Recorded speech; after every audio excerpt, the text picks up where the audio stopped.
Muy buenas a todos y a todas, bienvenidos una semana más al portal de movilidad europea vivireneuropa.eu.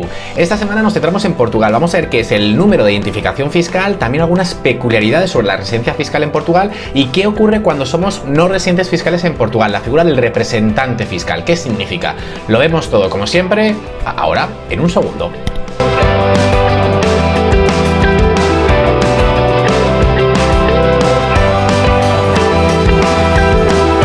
Como te decía al principio del vídeo, vamos a analizar qué es el número de identificación fiscal portugués y vamos a conocer algunas particularidades de la fiscalidad portuguesa. También veremos qué es el representante fiscal para no residentes en Portugal y por qué es tan importante esta figura. Pero antes de empezar, como siempre, te recordamos que en el portal de movilidad europeo vivireneuropa.eu puedes realizar cualquier tipo de gestión en cualquier país de la Unión Europea. Más de 250 servicios en todos los países de la Unión Europea y estamos presentes en las principales capitales y ciudades europeas.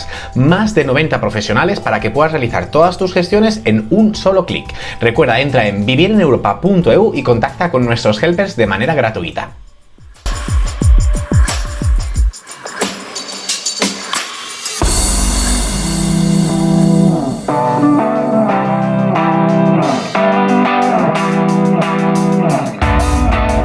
¿Qué es el número de identificación fiscal en Portugal? Bueno, pues este número es tu identificación a efectos fiscales en Portugal, para vivir en Portugal o para realizar cualquier tipo de gestión o acto legal. Por ejemplo, comprar una casa, una propiedad, abrir una cuenta bancaria, alquilar, etc.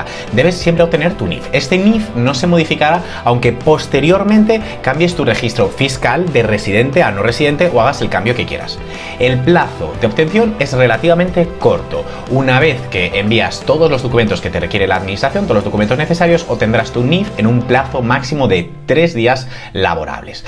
Para tramitar el NIF, el número de identificación fiscal, vas a necesitar la siguiente documentación. 1. El documento tuyo de identificación, la tarjeta ciudadana, pasaporte o carta de identidad, el comprobante de domicilio, es decir, escritura pública, contrato de alquiler, facturas de servicios como por ejemplo el agua, la luz, internet, el gas, por ejemplo, y si lo deseas y lo quieres hacer con nosotros, te vamos a pedir además un poder que nos otorga las facultades de representarte ante la administración tributaria en Portugal.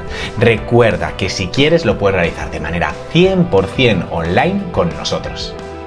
El número de identificación portugués es como el NIF español, el CPR o el Códice Fiscal en Italia. Sin ellos no puedes realizar prácticamente nada. Para obtener el NIF debes registrarte como residente fiscal o como no residente fiscal, dependiendo de si vives o no en Portugal. Sin embargo, es común que al te registres como no residente en un primer momento, ya que para registrarte como residente tienes que tener un domicilio y es prácticamente imposible que te den un alquiler si no tienes este número, que es el que te piden para todos los contratos de alquiler. Ocurre lo mismo en España con el NIF, ocurre lo mismo con el Códice Fiscale en Italia, que sin estos datos no te pueden realizar los contratos de alquiler. Por eso lo normal es primero registrarse como no residente y después realizar el cambio cuando sea necesario.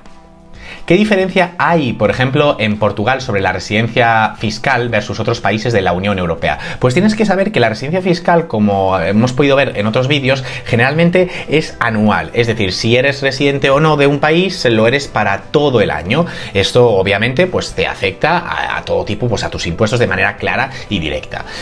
En cambio, en Portugal existe un concepto de residencia parcial. Es decir, por lo tanto, una persona solo se considera residente fiscal en Portugal a partir de la fecha en la que cambia su residencia a este país y no antes. Por tanto, solo tributará por las rentas obtenidas en todo el mundo a partir de la fecha en la cual se le considera que es residente fiscal en Portugal de manera efectiva. Esto seguramente podrá complicar tus rentas en los países de origen como España, Francia, Bélgica o el que sea. Por eso te recomendamos que te pongas en contacto con cualquiera de nuestros fiscalistas para que puedas asegurar perfectamente que estás tributando de manera correcta en los dos países y que no te estás pagando de más en cada uno de ellos y que se respetan los diferentes convenios de doble imposición, contra la doble imposición, perdón. Así que ya sabes, puedes entrar a nuestra web vivireneuropa.eu y solicitar una reunión sin ningún tipo de compromiso con nuestros fiscalistas.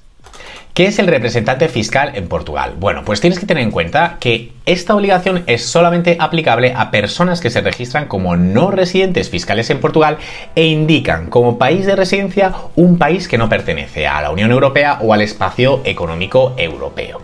Entonces, en este caso, el sistema de la agencia tributaria portuguesa no permitirá el registro como no residente fiscal en Portugal y residente fiscal en estos países que te hemos dicho anteriormente, sin que la persona designe a un representante fiscal. Por lo que si este es tu caso, recuerda que solo las personas físicas o jurídicas con residencia fiscal en Portugal pueden ser designadas como representante fiscal para estos efectos. Recuerda además que el representante fiscal debe estar designado en el momento en el que te registras como no residente fiscal en Portugal ante la agencia fiscal portuguesa. Si necesitas un representante fiscal en Portugal o cualquier gestión relacionada con el fisco portugués, recuerda que puedes contactar con nosotros sin ningún tipo de compromiso y explicarnos tus necesidades. Bueno, con el vídeo de esta semana hemos hecho nuestro primer vídeo de Portugal. Recuerda que puedes hacer cualquier tipo de gestión, tanto si eres empresa, autónomo o particular, en Portugal con nosotros. Temas de conducción, legalización, traducción, número fiscal, declaración de la renta, establecerse como autónomo, facturación, contabilidad, crear tu empresa, llevar la contabilidad, internalización, buscar proveedores. Todo lo que necesites lo puedes hacer en Portugal, ahora también con nosotros. Recuerda, entra en nuestra página web vivireuropa.eu y solicita presupuestos sin ningún tipo de compromiso. Por mi parte, hemos repasado unos conceptos muy importantes: el número de identificación fiscal portugués, que es, como os decíamos al principio, el CPR de Dinamarca, el NIF español, el códice fiscal italiano. Hemos visto lo que es la figura del representante fiscal. Un detalle muy importante es la figura del no residente fiscal, que se adapta al tiempo en el cual, efectivo durante el año en el cual estás o no en Portugal, a diferencia de otros países europeos que cambia directamente con cada anualidad. Si tienes cualquier duda, contacta con nosotros. Yo solamente me queda despedirme y decirte que mi nombre es Jesús y soy uno de los orgullosos helpers de este proyecto del portal de la movilidad Vivir en Europa. Nos vemos la semana que viene. Muchas gracias. Un beso a todos y a todas.